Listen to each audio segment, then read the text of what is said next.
네, 안녕하세요. 도사 이승태 TV의 이승태 변호사입니다. 사실 오늘이 제 생일입니다. 생일이고 아침에 또 생방송이 또 있어가지고 아침에 맨날 제가 하는 이승태가 간다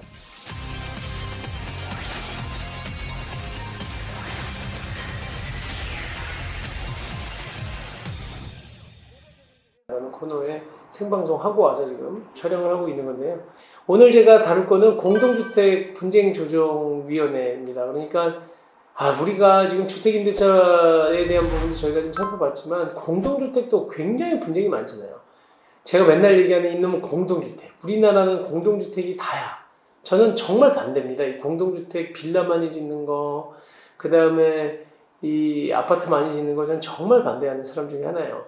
사실 제가 어렸을 때 가졌던 기억들이 아파트에서 있었던 기억은 하나도 좋은 기억이 별로 없어요. 물론 아파트에 산 것도 제가 96년도부터 살았고 그전에는 뭐 그 공동주택에 살지 않고 그냥 그 옛날 한옥 비슷한 옛날 우리 70년대 있던 집들 그 다음에 그리고 또 단독주택에 이렇게 살아서 그런지 모르겠지만 좀 좋지 않고 이렇게 비가 새고 좀 뭐 이렇게 그래도 골목길 있는 그런 집에서 살던 그 추억들이 굉장히 그 기억이 많이 나고 또 정감이 있거든요. 지금도 나는 외국인들이 우리나라에 오면 제일 찾는 데가 뭐 아파트 찾지 않잖아요. 강남 아파트 단지 누가 와서 보나? 가로수길 같은 경우도 예전에 우리 그 80년대, 90년대에 지어진 집들, 그것들 빌라들 개조해서 이렇게 예쁘게 꾸며놓은 거잖아요.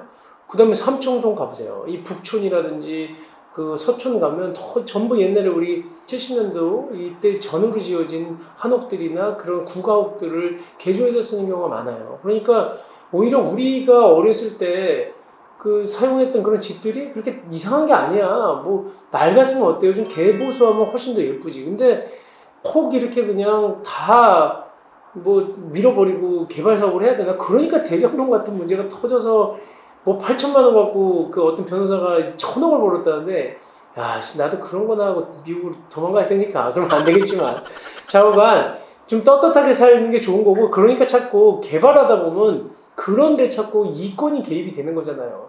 그러니까 이런 것도 생긴 거야. 공동주택 분쟁조정위원회 이런 뭐 복잡한 제도를 자꾸 만들어야 되나 싶어요. 근데 어쨌든 한번 볼게요. 공동주택 분쟁조정위원회는 공동주택관리법에 있습니다. 오늘 지금 할 말이 많은데 사실 우리 공동주택관리법도 있지만 또 집합건물법이 있어. 또 주택법이 있어요.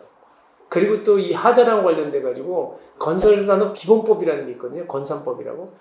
정말 이 하자랑 관련된 법률도 너무 많은데 이 공동주택관리법에 어떻게 되어 있냐면 공동주택의 하자담보 책임, 그 다음에 하자 보수 등과 관련된 그 분쟁을 제외한 나머지 공동주택 분쟁에 대해서 중앙공동주택관리 분쟁조정위원회를 두도록 되어 있어요. 그리고 또 지방에 지방공동주택관리 분쟁조정위원회가 설치되도록 되어 있거든요. 근데 제가 지금 얘기 드린 것 중에 왜 하자담보 책임하고 하자 보수는 빠졌냐? 이건 다른 조정회가 또 있어. 하자담보 책임과 관련된 분쟁조정위원회가 또 있기 때문에 별도로 이렇게 지금 나눠놓은 겁니다.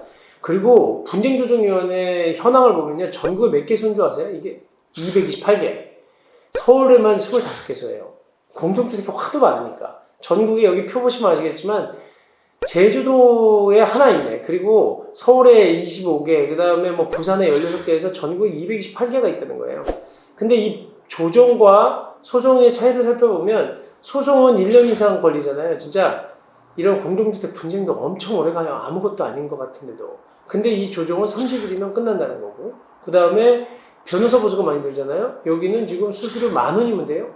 그리고 또 하나, 이거는 지금 판결에서 승패가 나눠지면 결국은 한 사람은 이기고 한 사람은 지잖아. 물론 소송에서도 조정을 해줘요. 근데 지금 이 분쟁 조정은 원래 목적이 이제 잘 서로 합의해서 끝내자는 거니까 둘 다 이길 수 있고 공동주택의 또 장점, 공동주택이라는 게 서로 같이 살자는 거 아니에요? 그런 취지도 살릴 수 있다는 장점이 있어요.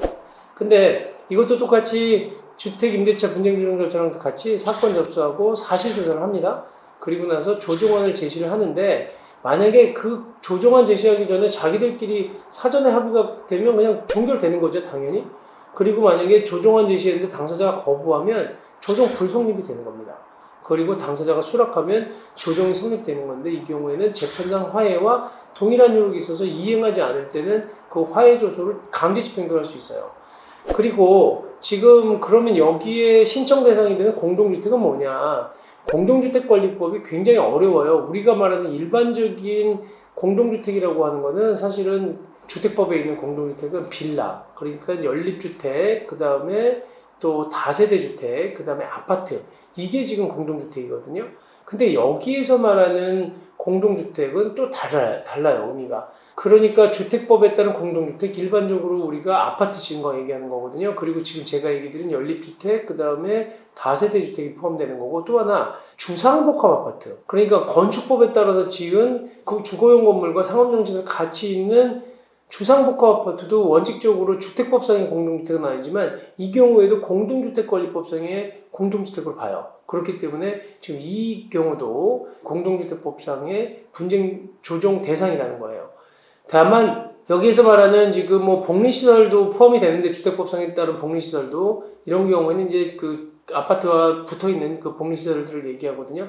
근데 일반인에게 부여되는 복리시설은 제외된다는 겁니다. 그리고 지금 분쟁의 대상이 되는 내용은 뭐냐? 이 부분은 지금 입주자 대표의 구성과 관련된 거. 엄청 싸워요. 입주자 대표의 구성이 잘못됐다, 회장 잘못 뽑았다, 그 다음에 뭐 그 동별 대표자 잘못 뽑았다, 해임해야 된다, 선임이 잘못됐다. 이거에 대한 분쟁 다 해준다는 거고, 관리기구에 대한 그 구성과 운영에 관한 사항. 이게 뭐냐면 자치적으로 관리하는 경우가 있거든요. 이 경우에는 관리사무소가 또 관리기구예요. 근데 그렇지 않은 경우에는 우리가 위탁하는 경우가 있거든요. 관리사무를. 이런 경우에는 지금 자치적으로 해결하는 경우와 관리회사를, 위탁회사를 두고 운영하는 경우가 있기 때문에 관리기구가 나눠지는 거예요. 그렇게 자치센터가 되기도 하고 운영회사, 위탁회사가 되기도 하는데 이거에 관련된 사항. 그리고 관리비, 사용료, 장기수선 충당금 어떻게 징수하고 사용할 것이냐, 공동주택의 유지, 보수, 개량은 어떻게 하느냐, 리모델링, 층간소음도 해요. 층간소음에 관한 사항, 그 다음에 또 혼합주택단지라는 게 있거든요. 이거에 관련된 사항. 그러니까 하자와 관련된 내용 빼놓고는 대부분 다 공동주택에 관련된 것은 여기서 해준다는 겁니다. 대신 이제 중앙하고 그 지방 분쟁조정위원회가 나눠진다 그랬잖아요. 그거는 어떻게 구분되는지 한번 살펴보면 지방은 일단요, 중앙에서 하지 않는 것을 하는 거야. 근데 그럼 중앙에서 하는 건 뭐냐? 500세대 이상의 공동주택에서 발생한 분쟁을 해. 그러니까 좀 관할이 큰 것, 사물 관할이 큰 것, 500세대 이상의 공동주택에서 이루어지는 분쟁은 중앙분쟁조정위원회에서 하고, 또 하나는 이게 둘 이상의 시군구에 걸쳐져 있는 분쟁의 경우에도 중앙에서 하고요. 그리고 또 양당사자가 합의해서 우리 중앙으로 가자, 우리 지방은 못 믿겠다라고 할 때 중앙분쟁조정위원회에다가 합의해서 신청하는 경우도 해준다는 거예요. 그리고 또 하나, 지방분쟁조정위원회가 했는데 하다가 너무 어려워. 그래서 이거는 중앙에서 하는 것이 맞다라고 생각하는 경우에도 중앙에서 할 수 있어요. 그 나머지 부분은 전부 지방으로 간다는 겁니다. 대신 그런 기본적인 기준은 500세대 이상이냐 500세대 미만이냐를 가지고 결정을 하는 겁니다. 근데 이것도 지금 분쟁조정 신청 현황이 어느 정도 될 것 같아요. 지금 2021년도에 그러면 이렇게 잘 제대로 만들어 놨는데 이번에는 몇 건 정도 될 것 같아요? 3,000건? 3,000건. 그럼 20년도에는 2,700건. 2,700건.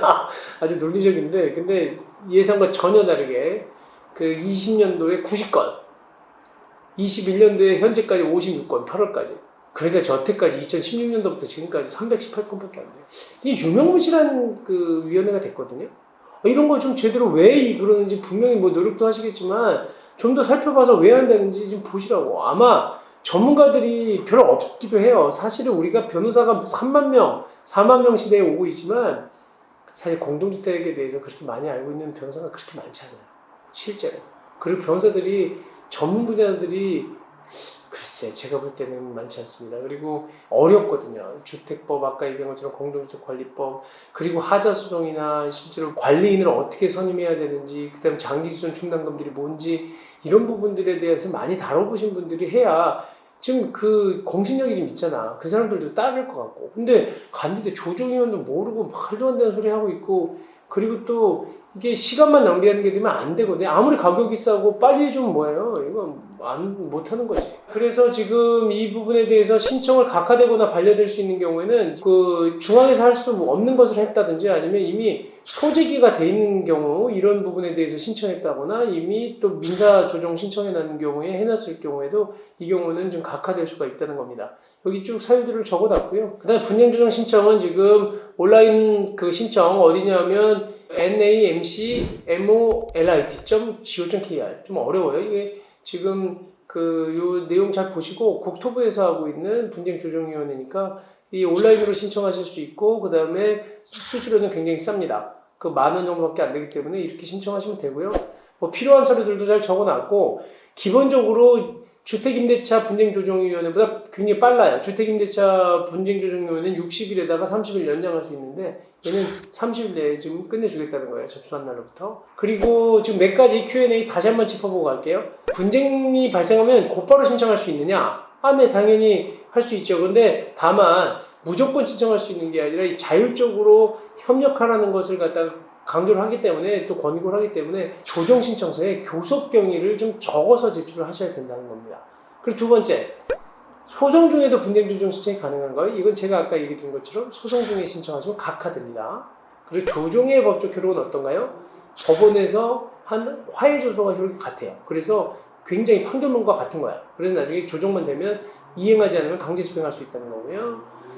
네, 지금 이 정도만 살펴보겠습니다. 제가 너무 활성화가 안 돼서 이걸 이용해라 라고 얘기하기도 좀 애매하기도 하고 또 실효성이 없다는 생각이 들기도 하는데 어쨌든 30일 내에 해결을 해준다고 하니까 뭐 미리 그 소송하시느니 한번 분쟁조정 절차를 좀 거치시는 것도 뭐 좋은 방편이라고 생각됩니다. 네, 감사합니다.